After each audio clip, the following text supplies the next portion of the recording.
The wheels provided in the various model trailer kits on the market have a variety of different hub styles, some accurate, some not so accurate. Surprisingly, Ertl's blueprint replica trailers fall into the non-accurate category because they use the same spoke wheel fitted to the S series and some of the early Transtar kits. A closer look at the wheel shows that it is fitted with a drive axle hub, accurate for a tractor, but not for a trailer. Italeri takes a similar approach with their kits, including this one, which is their American 48-foot Reefer, which, although it appears to show correct trailer-style hubs on the box art,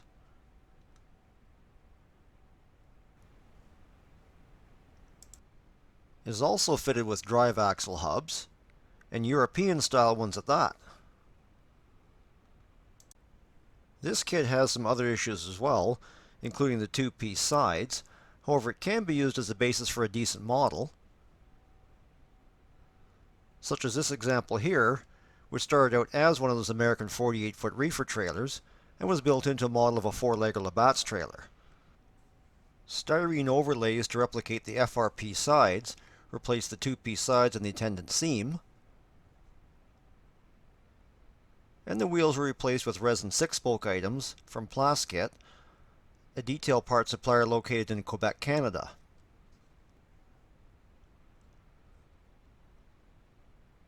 Here's one of Plaskit's 6-spoke wheels out of the package. It's fitted with a very nice representation of a Stemco oil hub.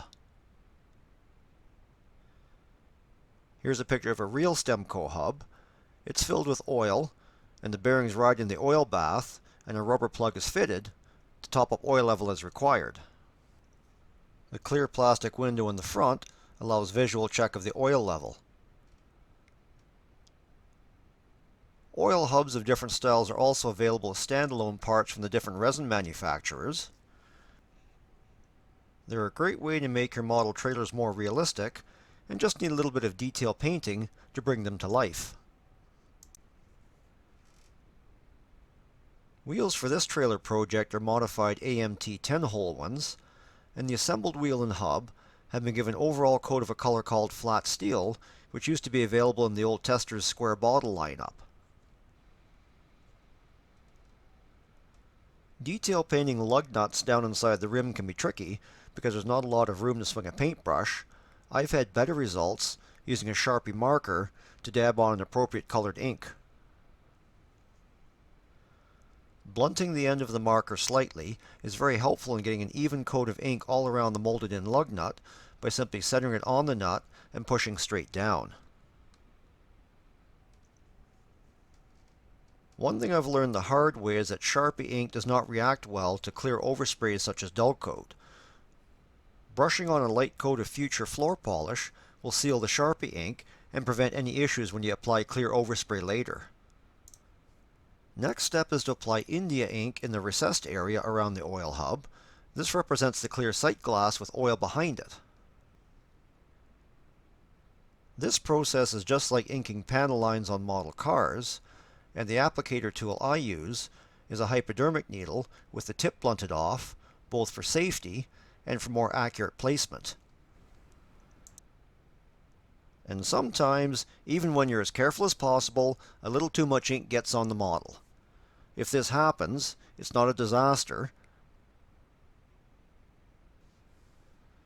Simply use a small piece of facial tissue and wick up any excess ink.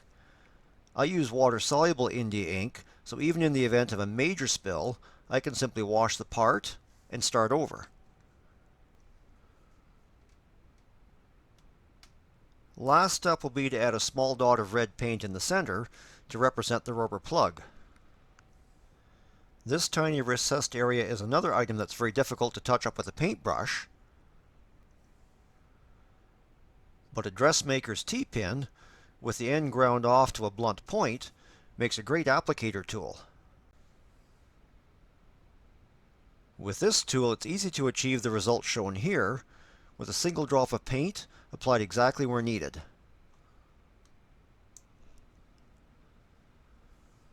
Apply your clear finish of choice. I typically use Dullcote. Add the tires, and this oil hub equipped wheel is ready to go on a trailer. The trailer itself is nearing completion, with the last two major to-do list items being an overall coat of finished paint and installation of lights and reflectors.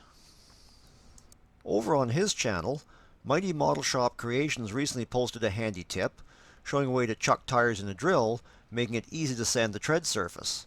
I did this, along with some scuffing with Scotch-Brite pads on the sidewalls to make the trailer tires look like they'd seen a lot of road miles.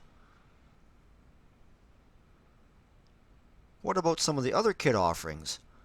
Moebius takes the approach of molding fancy chrome top hats on their trailer wheels, and these look nice, but no trailer I ever pulled had these things on them. A number of AMT's trailer kits appear to be fitted with some form of grease hub, such as the Trailmobile doubles vans,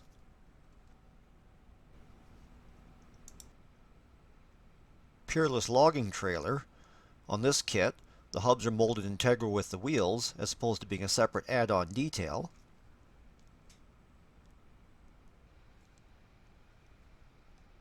And their Loadcraft lowboy trailer, which again has separately applied parts which resemble grease caps.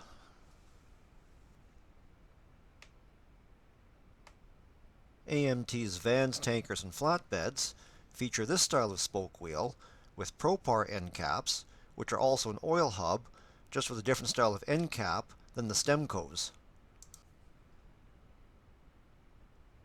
The kit wheels are an excellent representation of this style of spoke wheel, with the main difference between them being that the flatbed kit, shown here, has the spokes molded integral with the center part of the wheel, while the van and tanker wheels have the spoke section and part of the rim molded as a separate piece that drops into the center. This part is a fairly snug fit and needs to be sanded down so it fits loosely, so there won't be any interference after the parts are painted. Primer and paint do add thickness, even with the finely ground pigments of our model paints.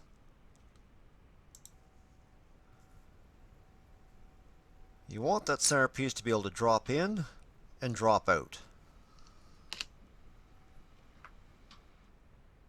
I'm building this wheel to have gray spokes and inner rim and a white outer rim.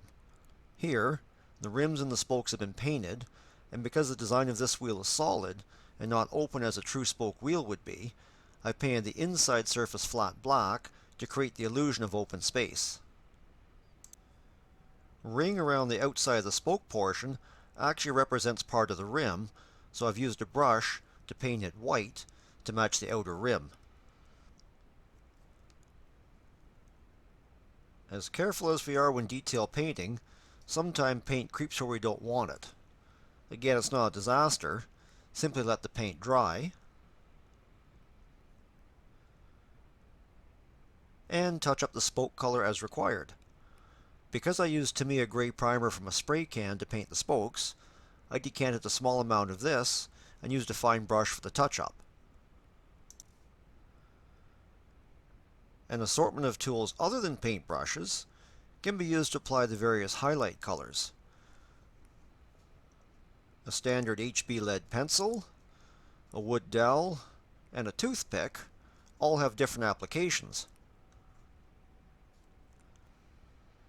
Triangular projection at the end of each spoke is a clamp, which on a real spoke wheel secures the rim in place. Use the pencil to color these in. This makes it easy to control the placement of color, and the pencil graphite color is a good representation of natural metal. From the Tamiya acrylic paint selection, number XF84 dark iron is used to paint the lug nuts, and this is applied with a larger wooden dowel. Apply a drop of paint to the end of the dowel, wick off any excess with a paper towel, and press straight down on the lug nut. Toothpick is used to apply the same color to the 5 smaller bolts. These are the ones that attach the brake drum. This only leaves us with one more item to paint, and that's the center cap, which is actually a clear plastic part. Although in service, it takes on a darker color, partially because of the oil behind it, and partially because of dirt and road grime. Brushing on a coat of Tamiya Smoke, number X19 in their acrylic paint series, does a reasonable job of representing this clear plastic cap with oil behind it. Once this dries, finish with a drop of flat black in the center to represent the fill cap. And as always, if you've made it this far, thank you for watching all the way to the end. This video started out as a quick look at detail painting the Stemco style oil hub shown on the left, and then just grew from there. And for the AMT kits with the Propar style wheels shown on the right, no extra parts are required, it's simply a matter of detail painting. It's an easy way to add some extra realism to your model trailers, and it's also applicable to non-powered axles on trucks, such as lift axles and tag axles.